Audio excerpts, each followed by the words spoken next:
I think movement at the federal level is gonna trigger it.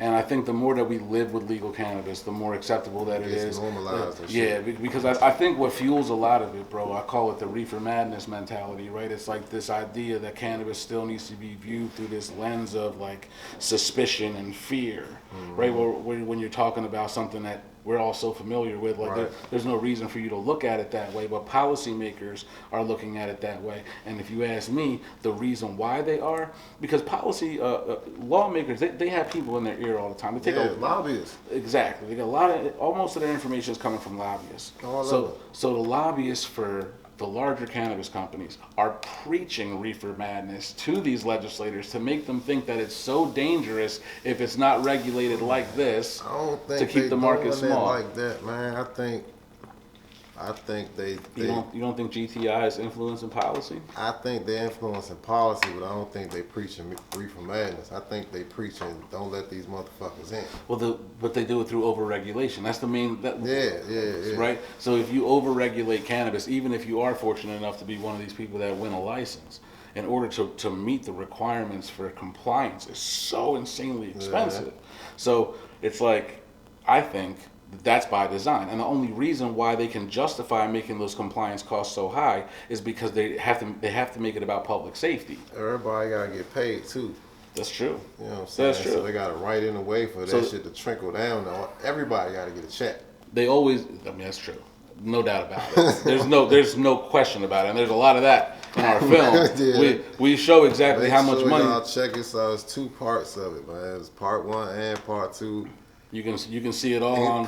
All the receipts is in this motherfucker. Right? Weedwarsfilm.com, man. So yeah, there's a lot of money that's being spent, but I do think that there is a movement within the larger cannabis community, the corporate cannabis, the Chads, these guys, to influence policy by talking to a lot of these older legislators about how weed is still dangerous. So you have to let us do it, because if we sell it, we're gonna do this and this and this and this and this, and maybe a couple of other people, but they have to meet these standards. These are the standards that we know will protect everyone. When in reality, bro, I've been smoking weed since I'm 14 years old. I'm 39, but before there was any sort of legal cannabis, I didn't know what the name of my weed was. I didn't know who the fuck grew it. I didn't know where it came. I didn't know if there was pesticides. I didn't know nothing. I smoked the weed because I enjoyed it, and nobody died. Everything was okay. The sky won't fall if you create an open market and you loosen the fucking regulations a little bit. Yeah, I think we should have safeguards and shit, but the entry barriers should not be as stringent as they are. You know what I'm saying? But I'm not so sure it's gonna go federal anytime soon. I don't know. Don't see. If it does, it's gonna be like we was talking about earlier. It's gonna be some real janky ass language in there. Like the MORE Act, like the licensing and the access is just gonna be like, well, it's legal for us. Y'all can all buy it. You can't really grow. I think that you have to have more of a political conversation to get to the bottom of that, because weed becomes a contentious point where people can use it either from the left or from the right as a political tool, right? Every election they do that shit. Exactly. So you never really know who to trust on that. I think the American public it's not a partisan issue no more. You got red states going rec. You have or decriminalizing. They had some counties. I was reading the other day. It's because Texas ain't with none of that shit, but it's a couple cities and counties that's moving to decriminalize, like within their barriers, saying like, nah, that shit cool over here. Yeah. So, yeah, I get that part. I think it'd take more.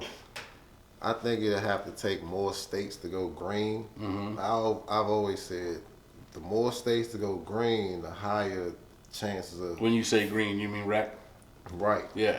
You know what I'm saying? The more states that go rec use or some form of, you know what I'm saying? Yeah. Rec access. Right. The closer we get to 52, the closer we get to federal. For sure. I mean, at this point, I think the majority of the states have some sort of legal cannabis, and I don't think that everyone in Washington, they're thinking, how do we do it? Right? They know it's eventually going to happen. So everybody's tried different things. The Farm Bill is the closest thing that we've ever gotten. And right now, if you're somebody, I'll talk right into the camera, if you wanted to get into the hemp industry, if you wanted to get into the cannabis industry, just get into hemp. Exactly. Because I started my business for $8,000. My wife and I had a $8,000 check, and we turned it into a multi-million-dollar company in a couple of years, and we did that shit all through 0.3% Delta 9 THC. And